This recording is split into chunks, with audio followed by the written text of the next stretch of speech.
ఇది మీరు ఒక్కసారి చూస్తే 36 డిపార్ట్మెంట్లని ఇంటిగ్రేట్ చేయాలి. సో ఇది చాలా చాలా కాంప్లెక్స్ ప్రాజెక్ట్. మొదటి విడతలో 161 సర్వీసెస్ లాంచ్ చేస్తున్నాం.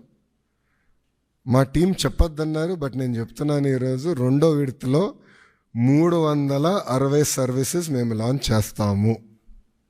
There is no debate, no discussion, we will launch. So ప్రజలకి ప్రభుత్వం మధ్యన ఇదొక ప్లాట్ఫామ్గా ఏర్పాటు చేసి రియల్ టైం సర్టిఫికేట్స్ వాళ్ళకి డెలివర్ చేసే బాధ్యత మన ప్రభుత్వం తీసుకుంటుంది. దాంట్లో భాగంగా మీరు చూస్తే నేను కూడా మా టీంని పదే అడిగింది, ఇక్కడ సర్టిఫికేట్స్ కూడా మేము ఇష్యూ చేసినప్పుడు దానిపైన స్పెసిఫిక్ క్యూఆర్ కోడ్ ఉంటుంది. ఎందుకంటే మీరు ఆథెంటిసిటీ గురించి మీరు అడుగుతారు నాకు తెలుసు, అందుకే ముందలే ప్రియం చేస్తున్నా. క్యూఆర్ కోడ్ అనేది ప్రతి సర్టిఫికేట్ పైన ఉంటుంది. ఆ క్యూఆర్ కోడ్ స్కాన్ చేస్తే ఏపీ గవర్నమెంట్ వెబ్సైట్కి లింక్ వెళ్తుంది. ఆ ఏపీ గవర్నమెంట్ వెబ్సైట్ పైన క్లియర్గా సర్టిఫికేట్ పైన ఉండాల్సిన పేరేంటి, వివరాలు ఏంటి వెబ్సైట్ పైన కనపడుతుంది. సో ఎవరు ఫేక్ సర్టిఫికేట్లు జనరేట్ చేసేదానికి అవకాశం ఉండదు. అది బ్లాక్ చైన్ పైన కూడా తీసుకురావాలని మేము నిర్ణయం తీసుకున్నాం. అది కూడా త్వరలో రిలీజ్ చేస్తాం. సో ఇప్పుడు మీరు చూస్తే ఈ సర్వీసెస్ అన్నీ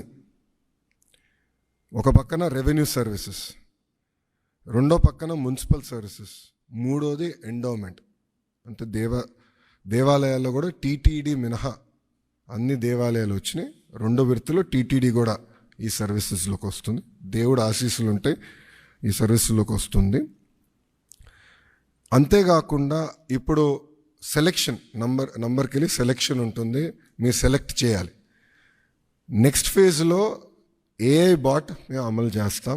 సింపుల్గా మీరు వెళ్ళి నాకు బస్ టికెట్ ఈ ఊరు నుంచి ఈ ఊరికి రావాలంటే సింపుల్గా డన్, ఇది ప్రైస్, మీరు డబ్బులు కట్టండి bus ticket will be issued. అట్లా ఏఐ బాట్ పెట్టాలని మేము నిర్ణయం తీసుకున్నాం. రెండో విడతలో చేద్దాం అనుకున్నాం. అంతేకాకుండా వాయిస్ కూడా, అంటే ఇంగ్లీషే కాకుండా తెలుగు భాషలో కూడా డైరెక్ట్గా చెప్తే సిస్టమ్ రెస్పాండ్ అయ్యే విధంగా చేయాలని మేము నిర్ణయం తీసుకున్నాం.